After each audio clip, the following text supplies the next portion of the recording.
परिवार के हमर बहिन आज दुल्हन के रूप में सजल भरल छथिन। और सबसे प्रमुख बात है जो एठामक बाजे डॉक्टर साहब के नाम बहुत प्रसिद्ध है, जिनकर शुभ नाम छियन श्री शिव नारायण यादव छै। हुनका से हम अपना देश नमन करे छियन। तो हुनकर सुपुत्री में रजू हाँ हाँ।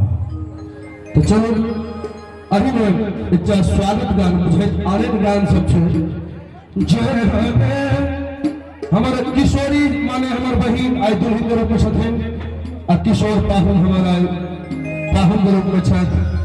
दोनों के हम सब मिथिलानी किशोरी